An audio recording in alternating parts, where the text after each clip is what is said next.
Hi guys, so I was just sitting at the desk when I got a WhatsApp from Maya with a picture of the hill that we're on with a big plume of smoke coming out of it, and apparently I think there's a fire. I'm standing outside, there's a bit of a smell of smoke, and there was a helicopter going overhead, and I saw a policeman walking down the road. There's been a lot of activity going on, so I've come up to the roof to see if I can see anything, but we're kind of facing in slightly the wrong direction, so I think it's over that way, so I can't really see anything alarming. The smell of smoke is very faint, it seems to be getting fainter, so maybe they've dealt with it.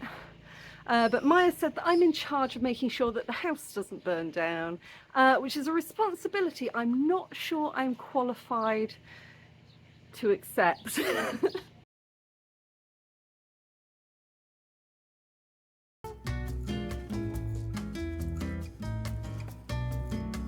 Morning guys, it's my last full day in Finistrat today. I'm just heading down into town to pick up a few things, and then I'm heading back to pack because tomorrow we're off to Morocco.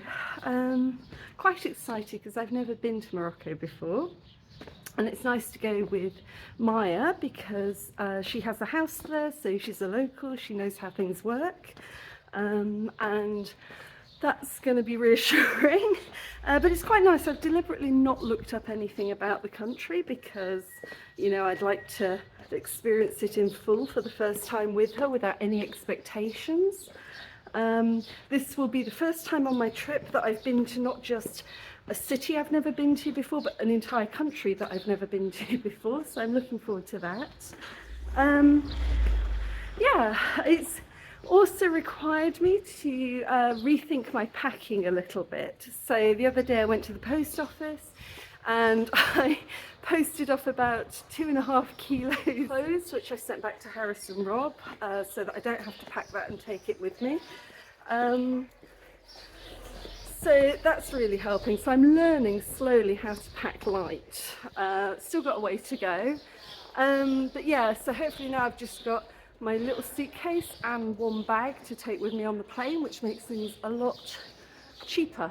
So yeah, let's head into town and I shall tell you about the rest of it tomorrow. Hi guys, so we're just about to leave Finistrat and we're heading off to Morocco this evening on a late night flight. We're saying goodbye to Puig Campagna, which is the mountain behind, which is currently covered in mist.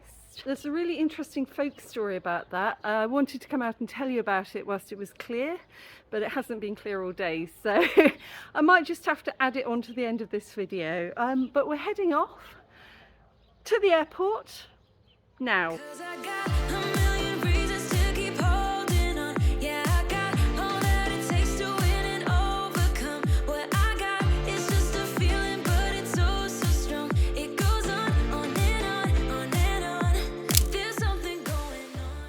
Guys, I'm whispering because it's almost 1 AM and I've got to my accommodation. I am staying in the Medina in Fez, which is I think the largest Medina in the world. I am so glad that I came with my friend Maya because she lives just around the corner from this Airbnb. There is no way I would have found my way here on my own. The Medina is crazy. You come in through this big gate, like big blue archway, and it's just a maze. It is Alice through the Looking Glass. It is a complete maze of tiny little back streets with something to look at in every direction. So paintings on the walls, curtains on the walls, fabric, food, hundreds of cats, so that's good.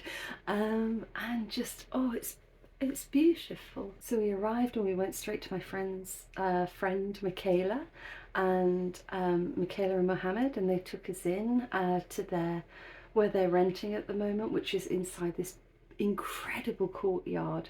It's just it's something from a book, it really is. So you go into this beautiful little courtyard with shrubbery and trees, this little fountain in the middle, and off each of the sides you've got rooms with these beautiful luxurious couches and beds.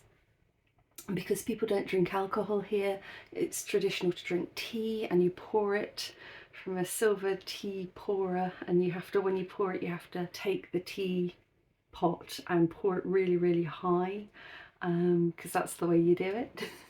And it's just amazing. It really is fantastic. So I'm in this little Airbnb. It's lovely. You know, I checked in at about midnight and there was no issue with that. So there was a really friendly lady who met me, gave me the key, the Wi-Fi password, and there's even air conditioning. I'll leave a link below so you can book them for as long as they're doing this. But I'm really excited to look around the Medina tomorrow because it's crazy. I mean, this is the kind of place you could walk in and get lost and never be seen again. But yeah, it's totally outside anything that I've seen or anywhere that I've been before, and it's nice to be back in Africa. It kind of made me realise, you know, I live in Rwanda and I've been to Kenya and Uganda, so I know East Africa a bit. I've been to DRC, so I know Central Africa a bit. I've been to Sierra Leone, so I know West Africa a bit. But I'd never been to North Africa, and now I have. So the one that's left is Southern Africa. So I should probably pick a country and go to Southern Africa. And then I've been all around Africa. Very different though, very, very different. I'll go into that more later. I'll just sign out tonight with a little look at Moroccan money. On the front is Mohammed VI, the King of Morocco. It's currently really easy to convert to euros. You just knock a zero off the end and you've got a very rough conversion.